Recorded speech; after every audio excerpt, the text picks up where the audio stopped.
An absolutely insane return, a couple unbelievable backstabbings, banger match after banger match, and new champion, new champion, new champion, new champion. On what was absolutely sold to us as the rockstar event of the summer, Summerslam in Cleveland, Ohio 2024, did not disappoint. Everything they sold to us was met to a perfect T. And we're going to go in depth about what we thought about SummerSlam 2024 on this episode of the PLrEcap. This is a series that after every PLE, we're going to recap exactly what happened, what my predictions were on the video before, and where I got it wrong, where I got it right, and how far off just was I. So, without any further ado, we're going to go straight into the first match of the card. In my prediction, I said this about Rhea Ripley versus Liv Morgan. We're going to see Dominic Mysterio make a little slip up again. I do think Liv Morgan has to win if you want to save the longevity of this feud. I said specifically, straight off the bat, that this match on any other PLE could have main evented without a shadow of a doubt. The build-up for this match was not only insane, one of the key members of this, in Rhea Ripley, was absent for the big part of the build-up. But the incredible work that Dominic Mysterio did with Liv Morgan and the rest of the Judgment Day kept building the hype, that feeling, when is Rhea going to return? My prediction, as set up there, Liv Morgan had to retain. I felt Liv Morgan had to retain mainly because of the clear and obvious fact that was Liv loses, she doesn't win again, and that's the feud done. Liv Morgan had to win here because otherwise there would be no feud left to pick up, and this is a feud that deserves to be paid off in a trilogy at minimum. Bad Blood. Anywhere, you could take this all the way to WrestleMania if you played your cards right. I don't think they will, but they could. That's how good this feud has been built up. Now, if we talk specifically about what I said in my last video, I said Liv Morgan will win, but because of shenanigans.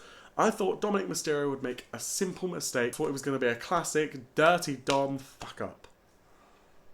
I in no way thought Dominic Mysterio turning heel again on Rhea Ripley.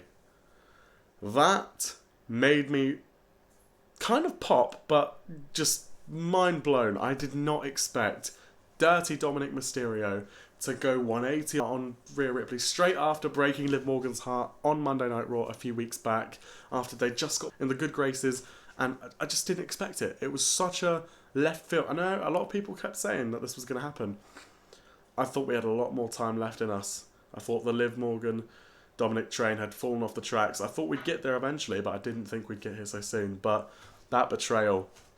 Let's talk about the match. The match itself, really good. I think Liv Morgan did so well as a heel. I think she added a new level of heel-ism to her repertoire, because running around absolutely annoying Rhea Ripley to an insane level was so fun to watch. And then when Liv Morgan got caught out by Rhea Ripley, she rolled back in and had to face her.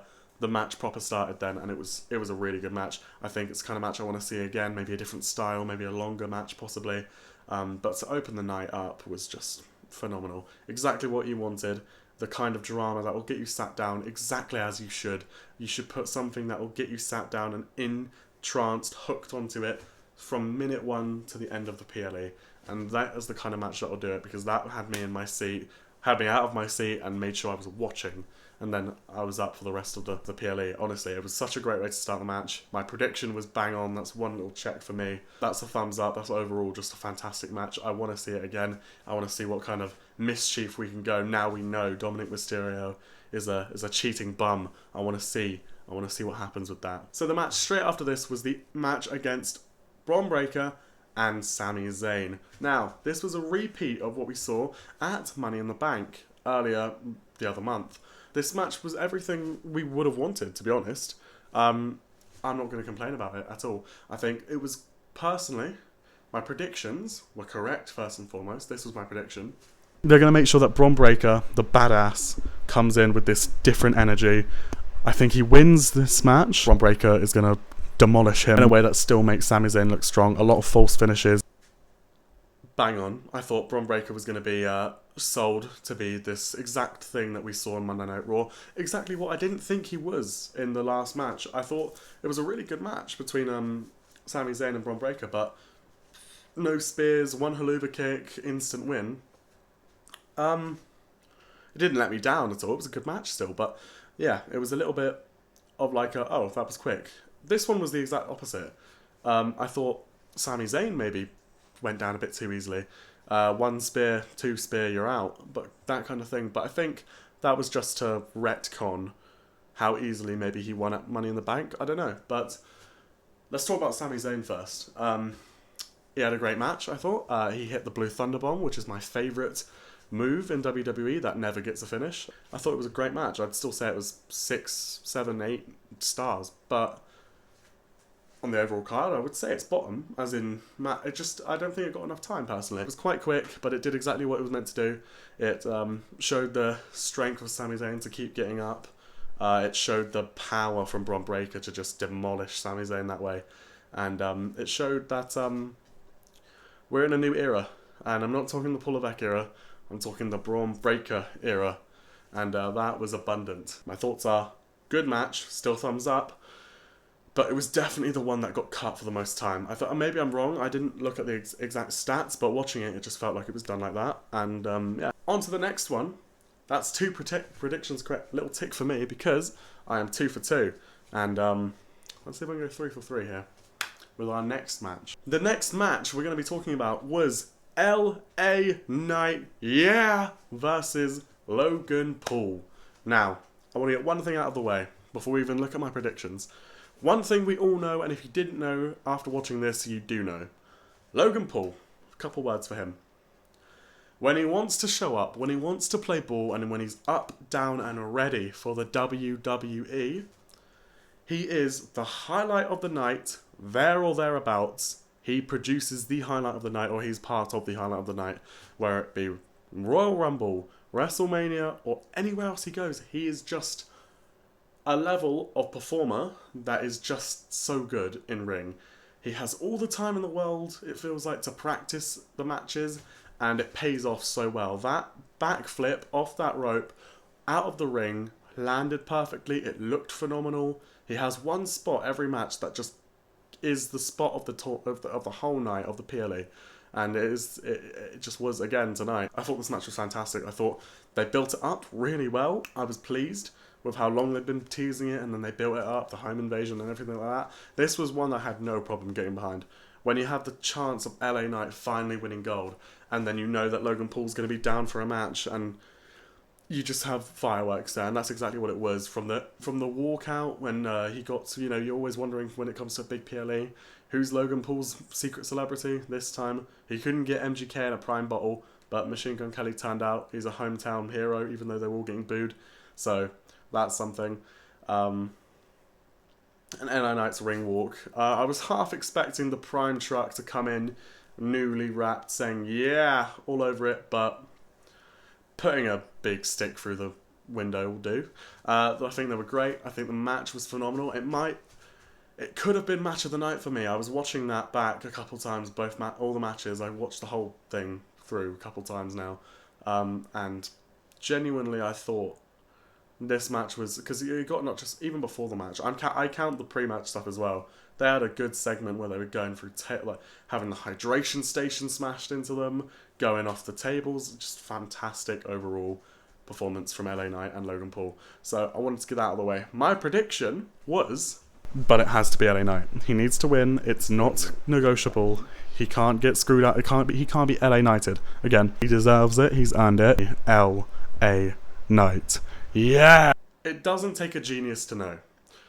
When you are holding the mid-card title and you are basically the top of the chain of the mid-card on either SmackDown or Raw or any wrestling company, the mid-card has to be that working man's title. And in 200 and something or other days, 2 title defenses sadly isn't good enough. No matter how good they were, no matter how well he paid it off at WrestleMania, no matter how many matches he had, it doesn't matter, because when you're the working man's title holder, you've got to be showing up more times than anyone else. And the fact that Sami Zayn on Raw, holding that mid-card title, was showing up infinitely more, defended it infinitely more times in a much less long title reign. The fact you've even got, you know, the North Star of the WWE, Cody Rhodes, holding that Universal Championship, defending it more in 2 months than Logan Paul defended it in like 200 and something or other days. It's not enough. And that's why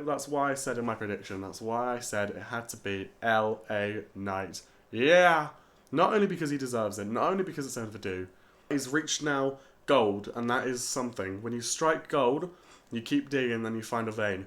That's what you're looking for with LA Knight. And he's finally struck gold, and he struck it late in his WWE career. He now needs to go full steam ahead. He's got nothing more to do than show why he should be a champion.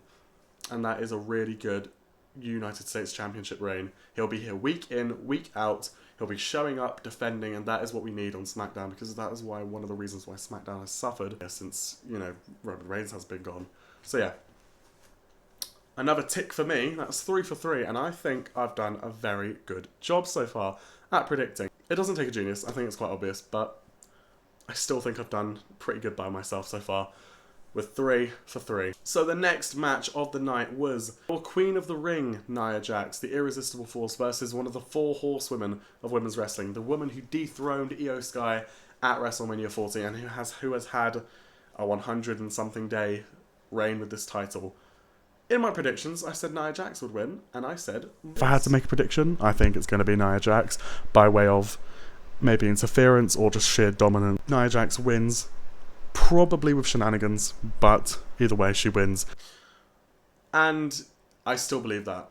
I have a couple words to say though, because I also said this in my video. I haven't been excited for this feud. The baseline WWE audience that is going to watch probably has no reason to get excited for this, if I'm being honest. This video I did the other day wasn't just about who I thought was going to win in a predictions video. It was also a bit of backstory and everything you need to know about SummerSlam. I was quite critical looking back on that video. I thought that, and I think rightly so still, that was the match I was least hyped for. I was not excited for this match at all. I just didn't think it got paid off particularly well, built up very well. But all that aside, I should have given it more credit in this build-up, in the sense that you've got someone who I think's improved so much, who has gotten so much better than who they've been alluding to when they're talking about back in NXT, who injured Bayley. She's gotten so much better on the mic, in the ring. She's got her niche down, and she's really good at it. And then you've got Bayley, who, as I said before, is one of the 4 horsewomen of women's wrestling. Like, top echelon Hall of Famer. Doesn't matter how bad the build-up is. You know that when she gets in the ring, it's going to be a fantastic match. And I failed to touch on that, so I just wanted to mention that, because I do think this match is very good. That being said, giving the match its flowers, because I think some of the spots, that spot where Bayley took her up from the top and slammed her down, I thought that feat of strength was incredible. Great watch. I also said this in my predictions about this match. The most exciting part about this has been Tiffany Stratton, I have to say. And she's not even really... She might be involved in the match, she might even cash in, but that's been the most exciting thing. Tiffany Stratton. I said that was the most exciting part about this entire feud. The concept that Tiffany Stratton could come in and betray Nia Jax and be your new women's champion, Universal Champion. Now, I was right. Because in my predictions, like I said, Nia Jax would win with the help of Tiffany Stratton. She did win with the help of Tiffany Stratton, and despite a great fight, a great match, a really good match actually, Bayley was defeated by Nia Jax, and I have got my 4th tick of the night. So far, I think I've got a bit of a string of good luck, because I think, not too bad going into 4 out of 4. So, every outcome so far. Liv Morgan winning, Bron Breakker winning, Logan Paul losing to LA Knight, and Nia Jax becoming your Queen of the Ring and Universal Women's Champion on SmackDown. 4 for 4. In my predictions video, I ended up saying this. The best thing in professional wrestling, nothing, and I repeat, nothing, comes even close, not even slightly close, as CM Punk and Drew McIntyre. I genuinely thought this match, without certain pieces falling into the place, should have headlined this SummerSlam, without a shadow of a doubt. I thought this match between CM Punk and Drew McIntyre, with the special guest referee Seth Rollins, was built up so well. I thought it was the hottest thing in all of wrestling. I thought it was the best feud, the best all of it. I have loved this feud. I have loved Drew McIntyre. I've loved this side of him. I've loved CM Punk, seeing him back. I had my reservations. I was really worried about seeing him in the ring because it's just been so long since he's been in a WWE ring, and like he could have obliterated his tricep. I don't know. I was worried. I just wanted him to come out of this looking strong, and boy did he. So let's talk about it. CM Punk versus Drew McIntyre with the special guest referee Seth freaking Rollins. What did I predict to be the outcome of this match? I do think Drew McIntyre wins, but the more CM Punk, gets screwed over by Seth Rollins, the more bitter he'll become. And I don't care which one is the heel, because they're both incredible heels. They're both like anti-heroes. They're the same character either way. I predicted Drew McIntyre would win because of eventually I thought genuinely CM Punk would be the more level-headed of the two. I was so wrong. I'm pleasantly surprised. All of it from start to finish. The point where Seth Rollins was just letting them both outside of the ring, no count, just letting them lounging on the ropes, just letting them do whatever they want to each other. It's some dastardly things. That spot where Drew McIntyre lifts him up from under the ring was just, ouch. That was a good little spot. And the rest of it, all of it. Overall, the start part where they were just, bothering about each other and really, really trying to hurt each other, to that middle bit where they got back in the ring and there was that inner turmoil between Drew McIntyre and Seth Rollins, where Drew's just telling Seth to turn around and don't let it happen, and then he gets in the way, to the part where the bracelet got involved and then they started, CM Punk started losing it. I think he looked good. I think he looked a lot better than people thought he would. I got it right prediction-wise. I thought Drew McIntyre was going to win this. I thought CM Punk would lose kind of because of Seth Rollins, and no. CM Punk screwed himself over, genuinely, and I think it's just so poetic. I think it's a really good turn to put in the feud, because he will go full Drew McIntyre. He's going to blame everyone but himself, and I cannot wait till Monday night. I was so excited for this match going into it, and it didn't disappoint. Drew McIntyre, he looked like a specimen. He did such a good job. He looked like the man in control. He had to carry it as the dominating factor in the match, but CM Punk just looked like, a bit of reminiscent of old Punk, and I think that's exactly what we wanted to see, a strong-looking CM Punk. So yeah, that's 5 predictions out of 5. 5 predictions out of 5 is quite good, and considering other than the Dominic Mysterio one, I've gotten them almost exactly correct.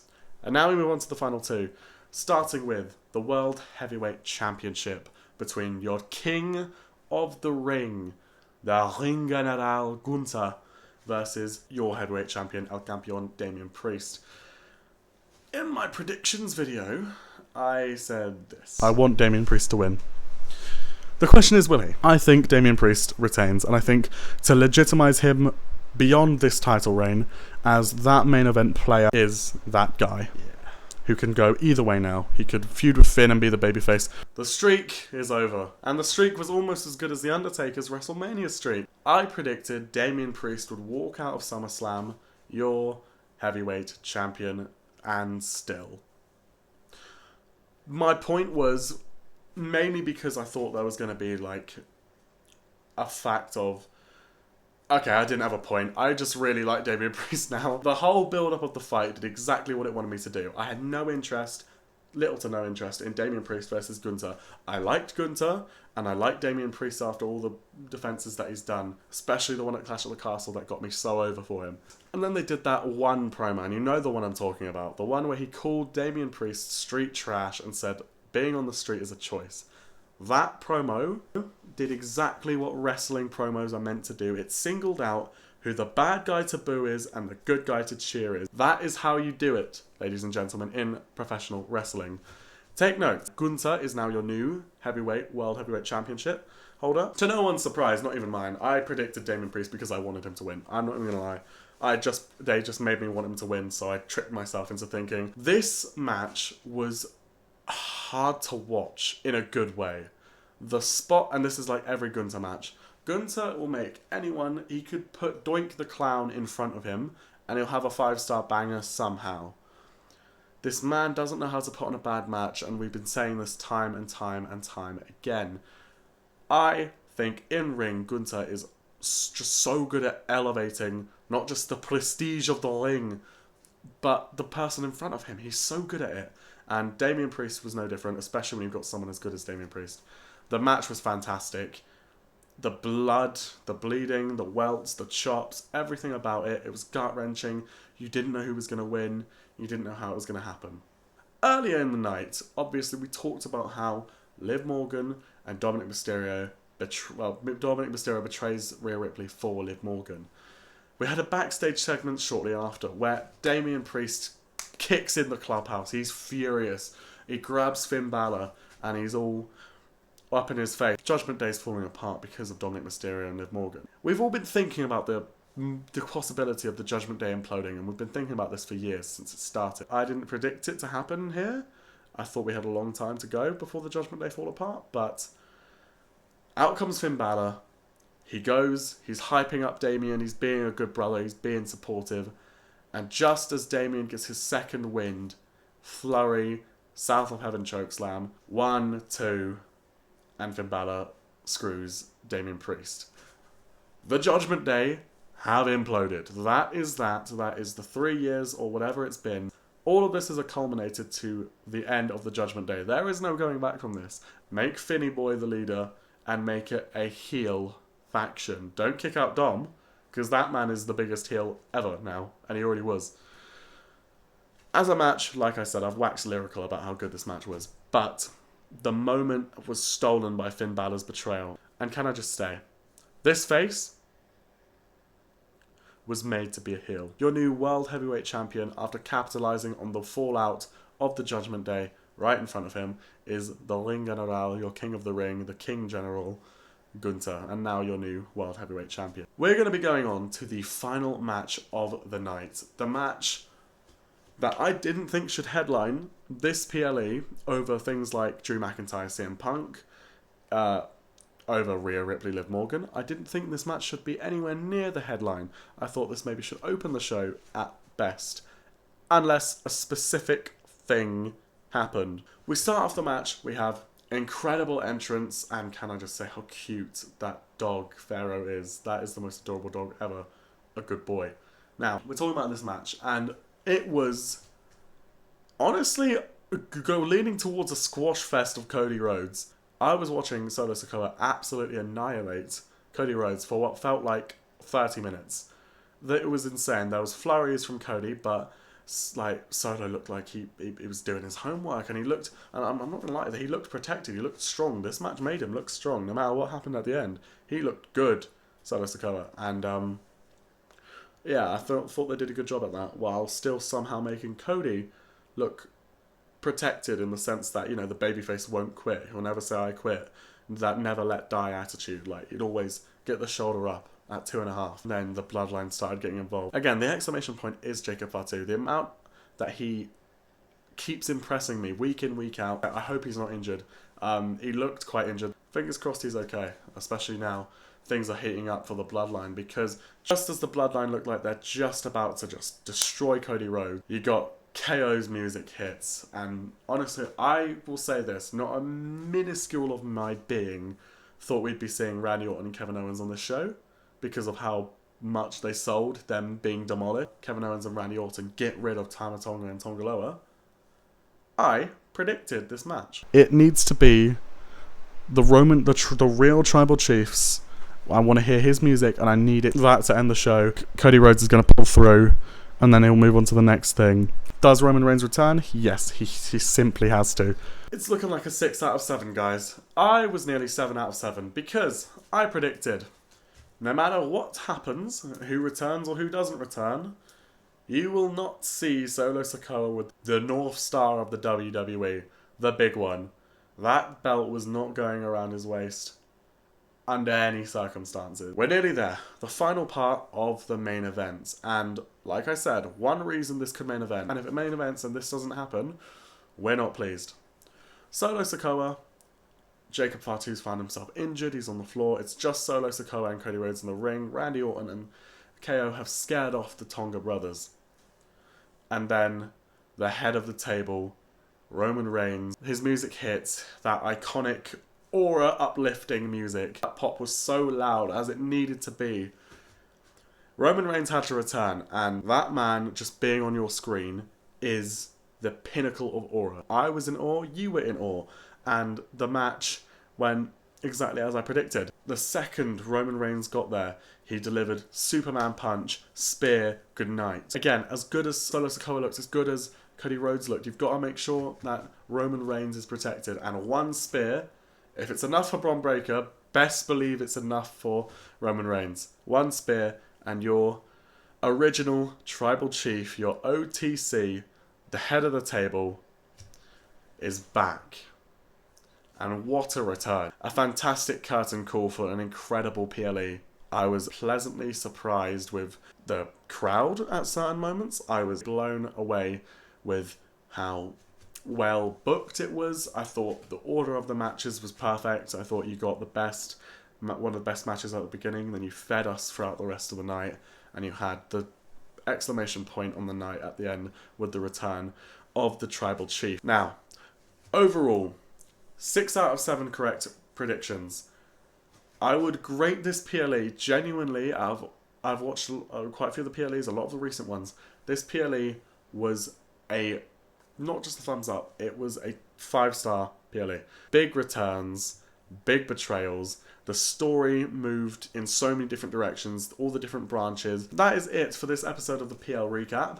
Summerslam 2024 is in the past. We look forward now to Bash in Berlin at the end of the month, where the next episode of the PLrEcap will be taking place. Biggest show of the summer. You couldn't ask for any more, could you? Now, thank you guys so much for watching. If you like this video, please subscribe and hit the like button. Put a comment in if you had any thoughts on what I said, disagree, agree. Comments are a safe place, I hope. And yeah, just let me know what you think.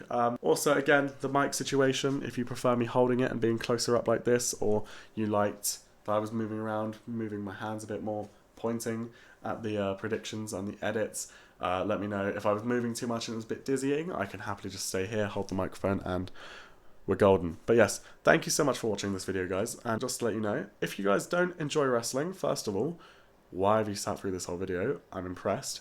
Second of all, maybe you are now after watching SummerSlam 2024. And third of all, despite my last 2 videos being about WWE, I do intend on doing more than just WWE on this channel.